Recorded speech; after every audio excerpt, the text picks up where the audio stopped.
I've tried to stop myself from thinking of her, but it's been fruitless. Last night after I came home, it was hard falling asleep, wondering how her date was going. I thought she might text me when she got home from the bar, or at least before she went to sleep to tell me how it had gone, but she didn't, and now one very unwelcome thought pervades my brain. Did she take Ben home with her?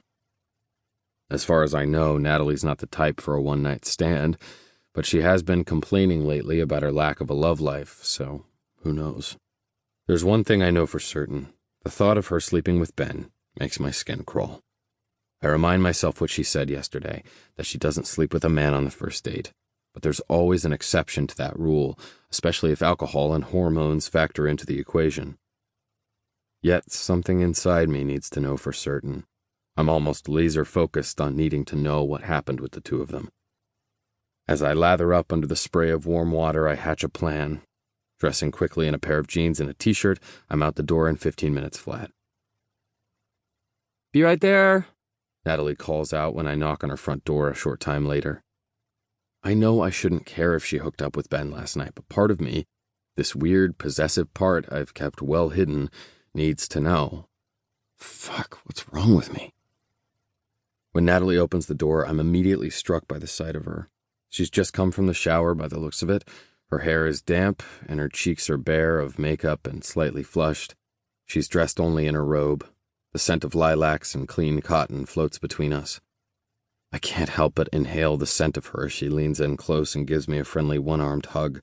I have no idea what kind of body wash she uses, but I vow to sneak into her bathroom later and check. And then promptly buy 20 gallons of the stuff.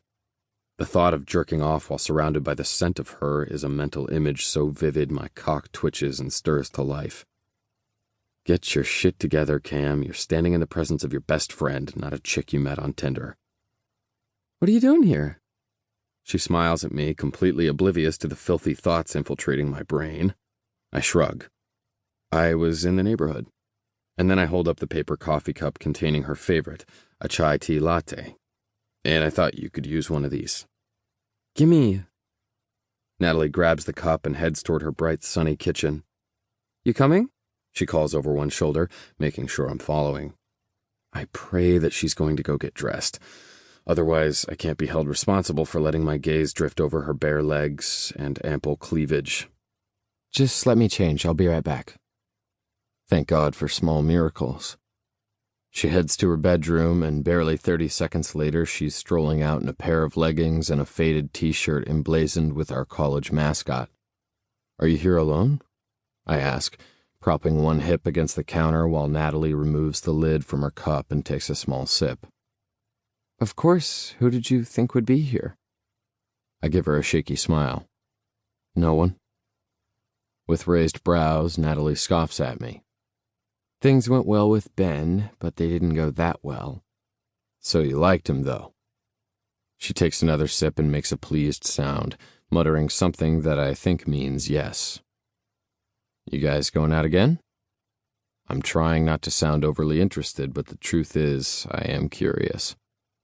She passes me the pastry box I brought over yesterday, gesturing for me to take one. For the love of God, don't let me eat all of these by myself. Chuckling, I help myself to a chocolate donut, knowing they're her least favorite. Thanks. Natalie selects a glazed donut and takes a bite. Once she swallows and wipes her mouth with a napkin, she nods.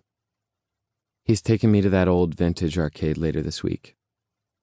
I plaster on a smile and work to keep my voice neutral. Wow, I'm impressed. So you do really like this guy, huh? Natalie licks icing from her thumb and gives me an appraising look. I don't know, but he's someone cool to hang out with, and I'm very single right now, so why not? My throat tightens, and I barely manage to swallow the bite I'm chewing. Right, why not? I talk with Natalie a while longer while she finishes her donut, but I'm left with a hollow feeling in my chest.